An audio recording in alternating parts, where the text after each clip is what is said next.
Did you ever hear of a Doomaloop? Don't worry, I hadn't heard about it either, but when I did, I was like, oh my goodness, this is fantastic. We're going to find out today what is a Doomaloop and what does it have to do with knocking your competition and why it can cost you business. Ooh, this is a good one. Hi there, I'm Angela Brown, and this is Ask a House Cleaner. This is a show where you get to ask a house cleaning question, and I get to help you find an answer. Now, today's show is brought to us by mycleaningconnection.com. This is a resource hub that has all the different things you need in order to clean. So if you're a professional house cleaner, you're going to find things like uniforms and products and cleaning equipment and books and podcasts and all that stuff on cleaning. And if you're a homeowner, you're going to find all of the same kind of stuff, but for a homeowner. And there's even stuff on there for kids, so kids can clean. I know, it's so awesome. So check it out at mycleaningconnection.com.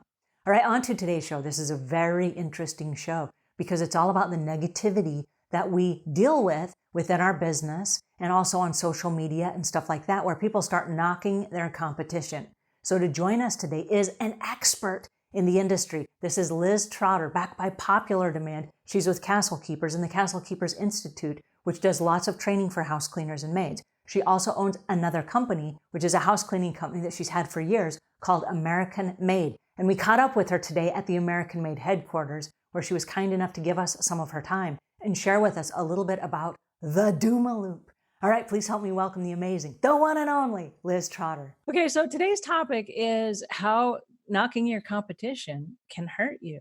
And I think it's a great topic because it's easy as a house cleaner when you go to a customer, for example, and you get to their house and you're doing a walkthrough and you want the business really bad. And they say, well, I had another house cleaner that did such and such. And it's really easy to get sucked into that conversation and start knocking the competition. Share with us your experience about what exactly is happening there and then why that is not a good thing to do.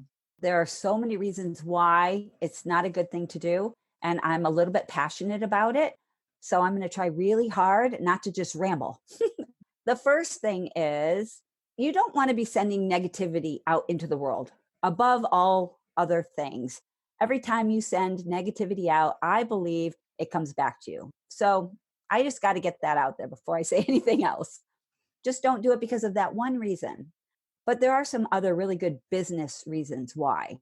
If you are bad mouthing your competition, first off, chances are good they're going to hear about it.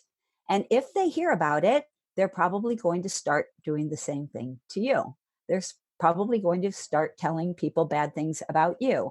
And I don't know why you would ever do anything that is going to intentionally make other people say bad things about your company.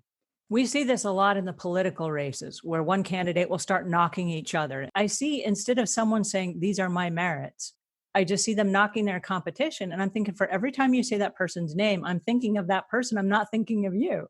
So Yeah, totally. it's taking away your power when you give it to someone else. Absolutely. It also takes away your message, takes away your power, also takes away your message. As soon as you mention that other company, now I'm thinking about this other company. I'm judging you. Now, is she telling me the truth? Is she not? I'm not thinking about whatever you're trying to tell me. I'm thinking, I'm judging. I'm judging you. I'm judging your integrity. I'm judging everything about you. So why put yourself in that position? That to me is the big thing that you're really hurting yourself. So let me ask you this. If you're at a customer's house and you start knocking the competition and the other house cleaners that are out there, and if you're a solo operator, you're saying stuff like, oh, the big major brands and stuff like that. Do you think that it demeans you in the customer's eyes? Do you think they think less of you? I know that that's the truth because I've had people say that, tell me that other companies had done that and that it demeaned them. The reason why they were contacting me is because this other company badmouthed that they thought was going to be really good until they badmouthed another company. So I know that that happens. Does it happen every time? Absolutely not. Does it happen enough to worry about?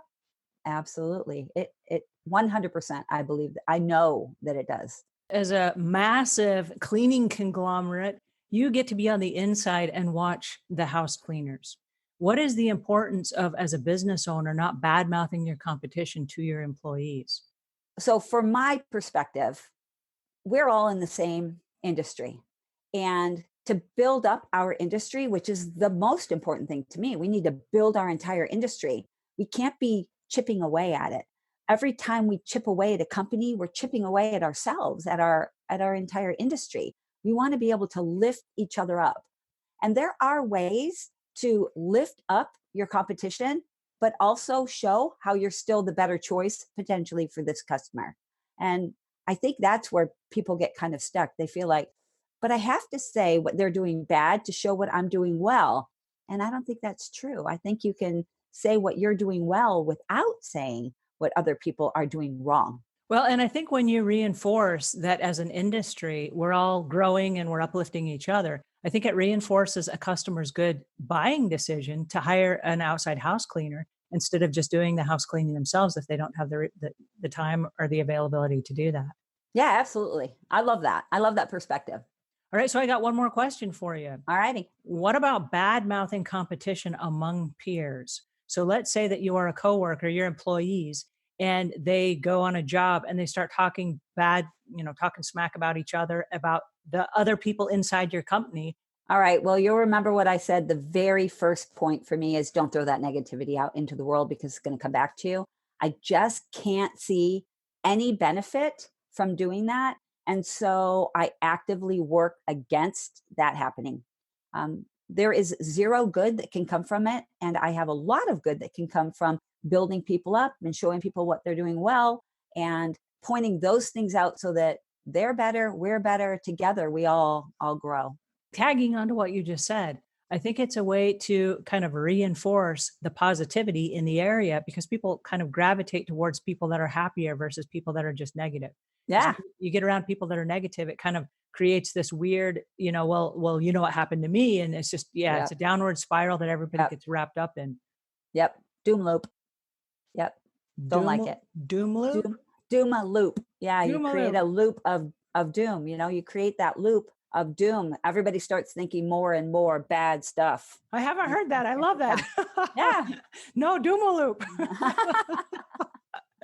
That's great. Well, thank you so much for sharing your ideas with us today. I think this is super helpful. And this really shines a light on the importance of paying attention to things that you think about before you speak.